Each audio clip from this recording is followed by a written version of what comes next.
There lived two woodcutters, Mosaku, an old man, and his apprentice, 18-year-old Minokichi. Every day they went together to a forest situated about 5 miles from their village. On the way to that forest there is a wide river to cross and a ferry boat. No bridge can resist the current there when the river rises. Mosaku and Minokichi were on their way home one very cold evening when a great snowstorm overtook them. They reached the ferry, and they found that the boatman had gone away, leaving his boat on the other side of the river. The woodcutters took shelter in the ferryman's hut, thinking themselves lucky to find any shelter at all. There wasn't any place in which to make a fire. It was only a 2-mat hut with a single door but no window. Minokichi fastened the door, and they lay down to rest. The old man almost immediately fell asleep, but the boy, Minokichi, lay awake a long time, listening to the awful wind and the continual slashing of the snow against the door. But at last, in spite of the cold, he too fell asleep. He was awakened by a showering of snow in his face. The door of the hut had been forced open, and by the snow light he saw a woman in the room. A woman all in white. She was bending above Mosaku and blowing her breath upon him. And her breath was like a bright white smoke. Almost in the same moment she turned to Minokichi and stooped over him. He tried to cry out, but found that he could not utter any sound. The white woman bent down over him lower and lower, until her face almost touched him, and he saw that she was very beautiful, though her eyes made him afraid. For a little time she continued to look at him, and she smiled, and she whispered, "I intended to treat you like the other man, but I cannot help feeling some pity for you, because you are so young. You are a pretty boy, Minokichi, and I will not hurt you now.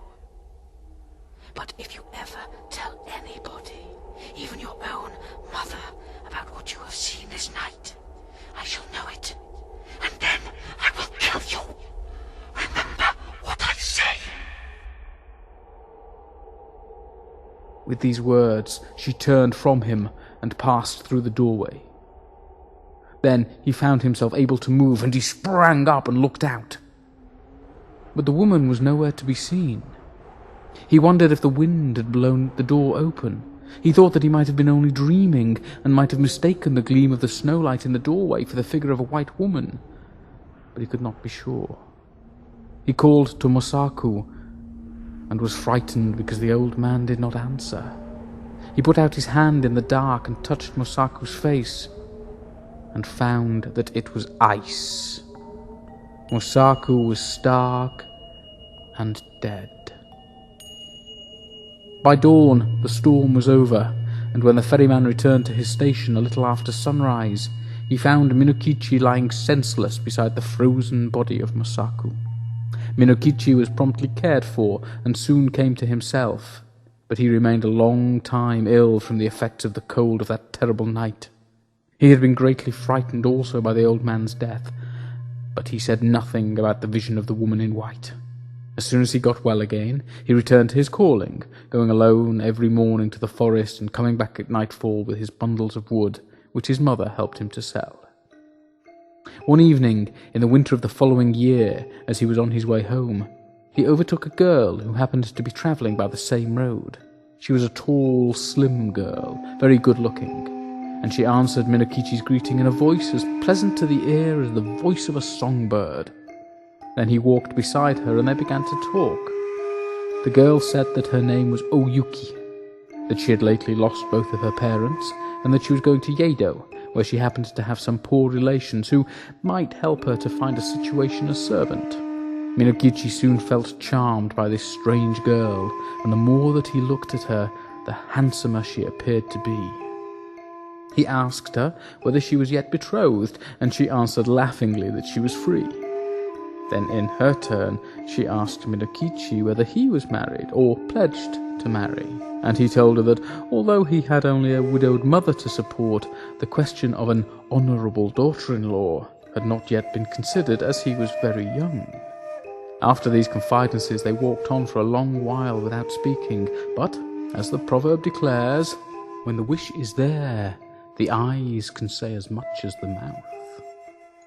By the time they reached the village, they had become very much pleased with each other, and then Minokichi asked Oyuki to rest a while at his house.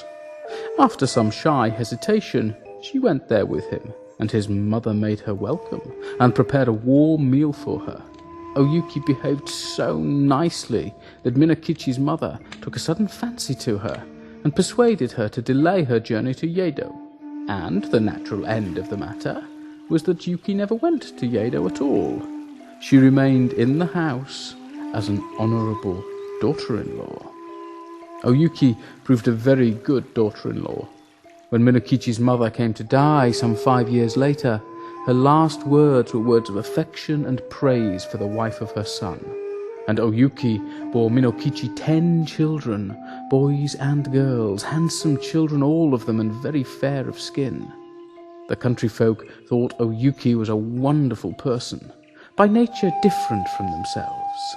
Most of the peasant women age early, but Oyuki, even after having become the mother of 10 children, looked as young and fresh as on the day when she had first come to the village.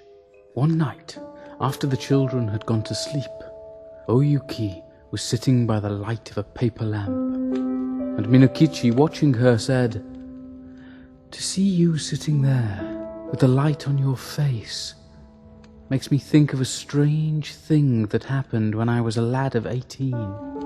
I then saw somebody as beautiful and white as you are now. Indeed, she was very like you." Oyuki responded, "Tell me about her. Where did you see her?" Then Minokichi told her about the terrible night in the ferryman's hut, and about the white woman that had stooped above him smiling and whispering, and about the silent death of old Mosaku. And he said, "Asleep or awake, that was the only time that I saw a being as beautiful as you. Of course, she was not a human being, and I was afraid of her, very much afraid, but she was so white, Indeed, I've never been sure whether it was a dream that I saw, or the woman of the snow." Oyuki arose and bowed above Minokichi where he sat, and shrieked into his face, It was I, Yuki it was! And I told you then that I would kill you if you ever said one word about it. But for those children asleep there, I would kill you this moment. And now you had better take very, very good care of them, for if ever they have reason to complain of you, I will treat you as you deserve!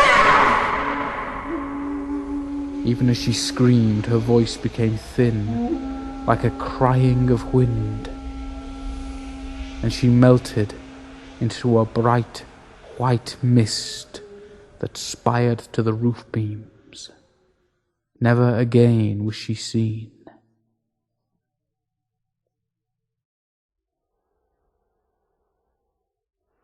If you should find yourself trapped in a snowstorm, beware the icy kiss of Yuki Onna, the Snow Witch.